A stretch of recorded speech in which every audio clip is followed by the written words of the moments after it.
Hey guys, it's your pal Victor here, and I'm doing some Fantasia 2021 reviews, and right now I'm going to review the film Agnes, which debuted at the Fantasia Film Festival. I'm going to talk about that.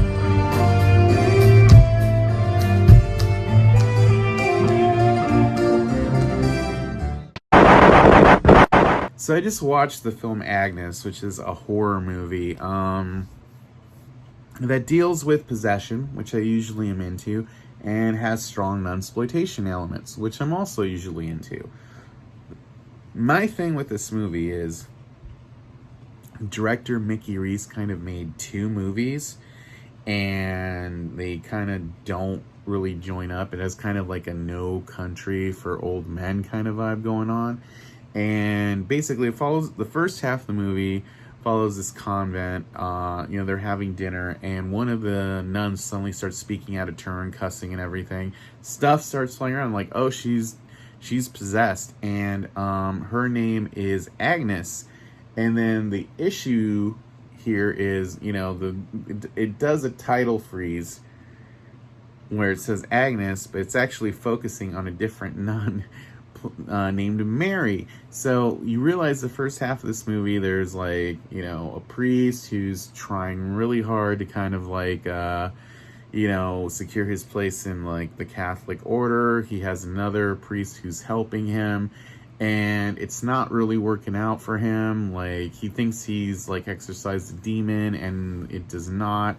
And Agnes is also getting in the ear of this nun Mary, telling her, like, is this really kind of what you want to do?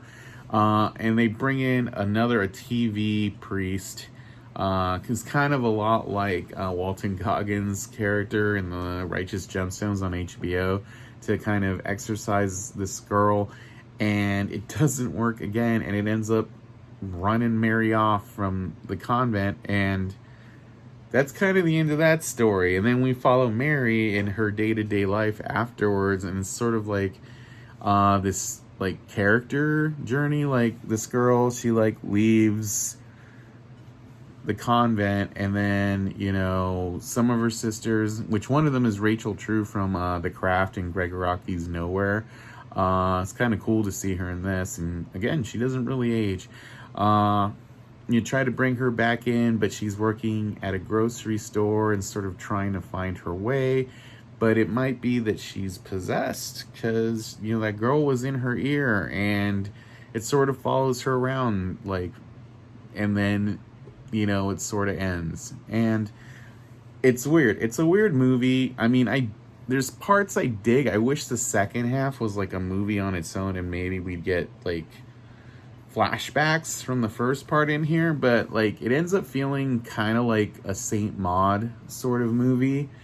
And where it's just like this girl, I mean, because she seemed normal in the convent, and then when she's out in the world, it seems like she's normal in the grocery store, but then she's like really weird and awkward, and like she doesn't fit into society all of a sudden. And she has a past where, I don't really want to get into it too much, that drove her to the convent in the first place, and that's sort of explored in here. But I just feel like this movie really didn't work for me, because it's so different, and I feel like it, it's like a No Country for Old Men scenario. What I mean by that is, like, that whole movie, you think Josh Brolin and Javier Bardem are really gonna meet up, and there's gonna be this confrontation, and it doesn't happen, and you kind of feel like, oh, well, what was this movie really about?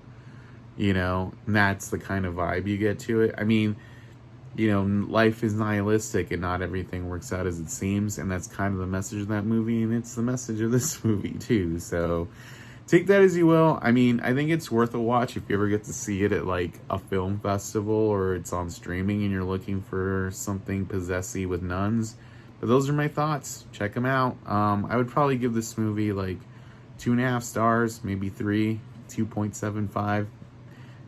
I wish it had grabbed me more, and I was expecting more. So those are my thoughts. Anyway, if you enjoyed that, check out my reviews and subscribe, hit the bell icon, and I'll talk to you later.